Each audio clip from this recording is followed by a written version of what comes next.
Okay, well, you're ready to get started?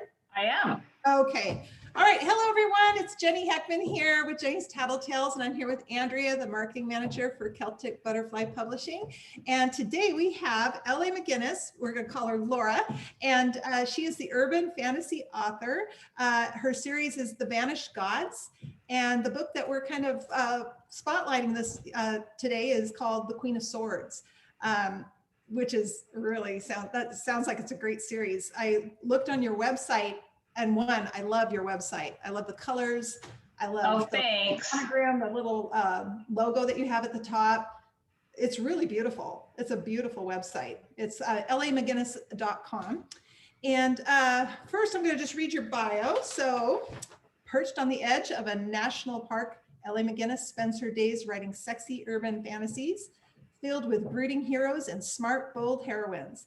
A lifelong fascination with Norse mythology and traveling to different countries inspires her to weave contemporary tales of legendary fate mates set in gritty urban settings like New York, Chicago, and London. So that's exciting. Yes. You like to travel where you go? I do. We like to go to Europe. I mean, we've been pretty much everywhere in the United States. And so now Europe is on our list of places to go. So we've been there twice, and we're going to go in 2 years. Actually, my mom passed away this year earlier in 2020, right before everything hit, and spread her everywhere around Europe. Oh, I love that. That was part of our promise to our dad, that we would take him back to Europe one more time, and we would make sure that mom, we left a little bit of mom everywhere that she liked to go. So. Oh, I love that so much. That's great. That's so great. Andrea is from Romania. Cool. So she knows I get all on our list. I've been to Europe a couple of times, but it is kind of fun listening to somebody from Europe's take on America. It's kind of interesting. Oh yeah. Yeah, we have lots of friends over there. My brother actually lives in New Zealand, and his wife lives in Heidelberg, Germany. So they go back and forth a lot. So yeah, we have a lot of different perspectives in our family of the goings on in the world. Really, really cool. Oh, really cool. Okay, so you now we are recording this a little bit earlier, but today you will be doing a character interview on our website and on Jeny's Tattletales. And character interviews are a little different than author interviews. You're doing it from the perspective of a character, and you chose Morgane Elaine Burke. So why did you choose her? She's my main character. She was. 1 year, 2015, during NaNoWriMo, I had this whole plan of this book I was going to write, and then I started writing about Morgane, and I was like, it just took off, and that book that I wrote in 1 month became Queen of Swords, and it became the basis for the entire series. Oh, wow. So I just felt like she took on a life of her own when I started writing her, and everything came together really nicely in the first book without any planning on my part whatsoever. And I just liked her. She was tough. She was a human. She got thrown into this world of immortal gods and demons, and she's caught up in this, big, conspiracy, and she makes the best of it. Oh, wow. Oh, cool. It's kind of similar to mine a little bit. I'm doing Greek gods, and there's a quest, so that's very interesting. I'm really excited. So is Queen of Swords, is this your first book of the series? I see you have other books in this series. Is this the first one, though? That's the first one. Okay. Yeah, so each book covers a different couple. So it's one of the gods, and then either a human or another immortal who kind of gets drawn into the story. Wow. Okay. Well, we have, actually, I did not know that. I'm going to read your series because we're very, very similar. Okay. So you've got, it looks like you've got 7 books in the series. Is yes. That? Okay, cool. Yeah. Oh, I'm excited. Yeah, you got a new. Okay, so we're going to talk a little bit. You kind of told a little bit about the story. I want to learn a little bit more about you. So I'm going to ask you some crazy questions. And tell me to you don't want to answer if you don't want, but there's just, it's just playful questions. But What is the most inspirational thing you have ever done in your life? Wow. I know. You start off strong, huh? Right? Go big. Probably the writing, actually. I mean, it was something I always wanted to do, and just, I always made excuses of why I couldn't start. I mean, I had kids, I was overcommitted, with all my volunteering, and, I worked a full-time job. And then I just sat down one day and well, actually my son challenged me. So he was doing homework. He had to write, I think, 10 pages for something for school, and he just couldn't do it. And I said, it's easy, just sit down and write 10 pages. So, well, when's the last time you ever wrote 10 pages? So I said, well, that's a really good question. And I sat down and I started to write a book that actually became a young adult novel that I never published. It was like 190,000 words or something like that. Oh, wow. A big, bulky kind of mess. But that is what got me started in the whole writing thing. And I was like, wow, I really like doing this. So that was probably it. That's really cool. And you have one son, or do you have other children? Yeah, the youngest, who challenged me all those years ago, is getting married this year. So this journey has taken me. Well, there are a lot of similarities. There really are. Two stories. Yeah, okay. It actually challenged me as well, so it is kind of funny. It's wow. He is the youngest. Yeah, that's kind of funny. The youngest always push your buttons a little bit more. Yeah, especially those boys. Yeah. Okay, so what was the hardest, most unusual, or interesting part of your story to research? Well, so the reason I did Norse mythology is because I've been fascinated by that since I was about 5 or 6. I used to go to the library when I was like in kindergarten or first grade, and I would check all their books out on Norse mythology, which they probably had 5 or 6, But I read them all, and I remember the lady told me, I'm going to have to order more books for you. But it was funny when I took a deep dive back in, I had these childhood memories of Norse mythology, and then I ended up doing a lot of actual research.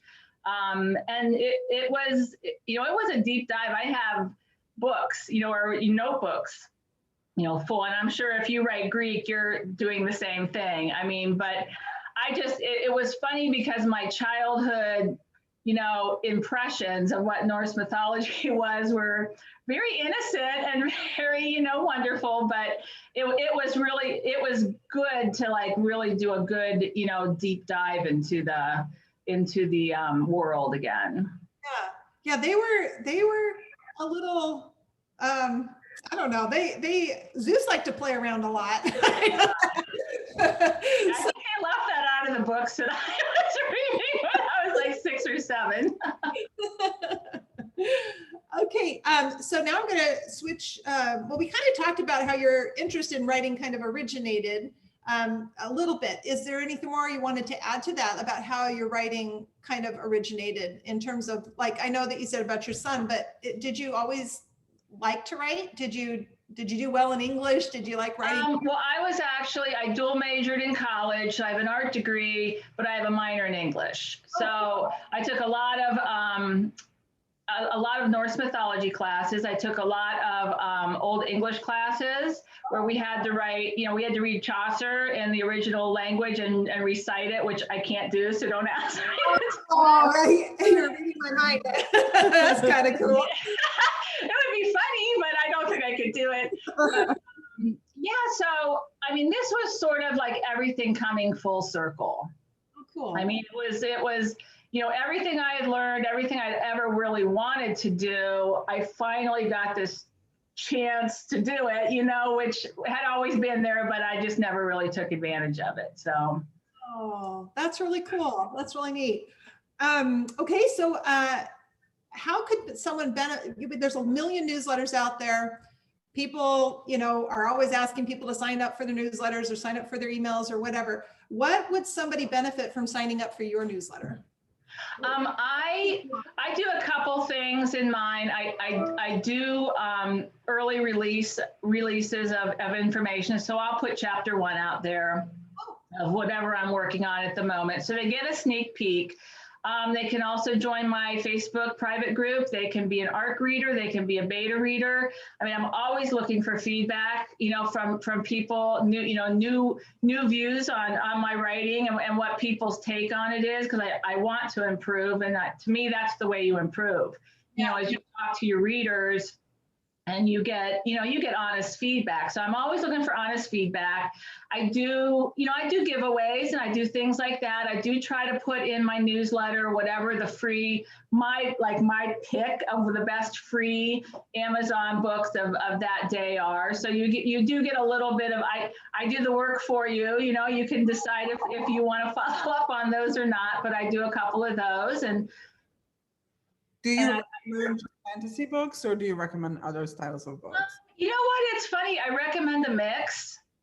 I'd say they're probably mostly, paranormal, but I mean, I do YA sometimes. It just depends what looks good to me that's out there that I think somebody, would really benefit picking this book up. Yeah, cool. That's really cool. And I'm assuming you're a big reader as well as writer. I am, my reading time shrinks as I write more, but you try to work it in when you can. Yeah, that's really true. What are you reading right now? Do you have anything reading right now? I'm reading a series by Kate Corbin called Raising Hell. Oh. And they're reverse harems and they're set in hell. And she's a fallen angel, and they're really good. I've been really enjoying the series. I have been recommending it to everybody. Oh, that's really good. I'm always looking for new paranormal books too. Her writing is totally on point. Oh, wow, cool. Yeah, I'll have to look into that one. Okay, if a reader could do one thing to help their favorite author, what would it be, in your opinion? I would say to give them honest feedback and to write a review on Amazon. It's the one thing. Until I was an author, I read voraciously and I would do an occasional, review, but I always felt I was unqualified in a way to really give a review. And I think what most readers, what they don't realize is that their feedback and their opinion is every bit as important as everybody else's. And we look at those and we use them to improve our writing and improve our craft. So, anybody who hesitates, thinks that they don't have anything to offer, leave a review, start leaving reviews. I mean, it's a really good way to interact with authors. It's a good way to contribute to the writing community because your feedback is very important to us. Boy, I couldn't say that. They did a whole episode on just reviews. On just reviews, because really? It really is important. And I think actually people who read the books are probably the most qualified because it really is an honest opinion. You can send your books away to different places just to see if they will give you a review. And that's great. But when you do have real readers that are reading your book and they have something to say, boy, they mean so much, and they really are more than qualified. I agree. I agree. I mean, they love the genre. They know the genre. Their input is 100% what I think authors are really looking for as far as feedback. I agree. Boy, really well said. Okay, what book have you read that you wish you had written? Wow. Okay, I would say Throne of Glass. Oh, I just can't, I've probably read that series 4 or 5 times now. And then of course, A Court of Thorns and Roses, which is her sort of offshoot. But the way that she just crafts a story and how fleshed out all of her characters are, boy, I'd love to be able to, I wish that I had the expertise to be able to do that. Great story. Okay, well, what is next for you? So this year I'm going to launch 2 new series. Last year I tried to finish up my one big series, and I published a trilogy that's kind of an offshoot. It's sort of in the same world, but they were supposed to be short little reads you could read by the pool or the beach. But then COVID happened, so it was more like, well, there goes my 2020 plans, and. So this year I am doing just a straight urban fantasy. It's set in New York City, and hopefully, I have book 1 written, I have book 2 planned out. So hopefully that will, take shape as this month and next month goes on. These are my 2 big writing months. Okay. And then I'm going to launch a reverse harem. I had planned a vampire series, and I wrote a little reverse harem story for an anthology, and I just had so much fun writing it. I thought, I'm going to try this. So those are my 2 big series for this year. Okay, so Banished Gods, and then I see the Mage Circle. Is it Mage? Mage Circle Trilogy. Circle Trilogy, and then the ones that you were just now talking about is that Dark Angel and Devil's Cut? Is those the 2 series? Well, no, so Dark Angel was my anthology contribution, and then Devil's Cut is a book that I just published this week, which is why I'm a little bit frazzled. I'm still in the middle of release week. But it's a shared world. So there's 29 authors writing in the same world. There will be a book coming out every 2 weeks in that world. So mine was the first. I got to go first, which as always, was sort of an interesting experience.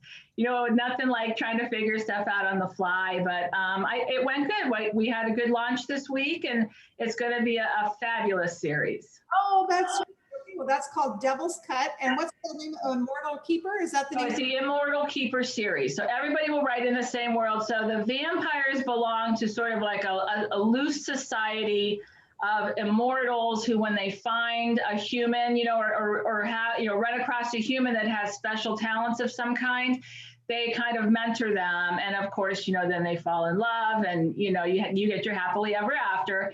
But I can't wait to see what everybody else comes up with. That's exciting. I just did an anthology publisher in last February, and I had never done anything like that before. It's really fun to be part of something like that. It is. It has its challenges, but on the other hand, there's things that are a little bit easier about it too, I thought. Yeah, that's really cool. Okay. So I like to end with what's the last question is, what would you most like to say to your readers or to new readers coming in? I would just like to tell them how much I think we all appreciate them reading. If we didn't have our readers, we wouldn't be doing what we're doing. With nobody to love your work the same way that you do, I just have so much appreciation for them, because I know how tight time is, and if they set time aside in their day to read my book, I just feel really honored by that. Oh, I really think that's really cool. That is really cool.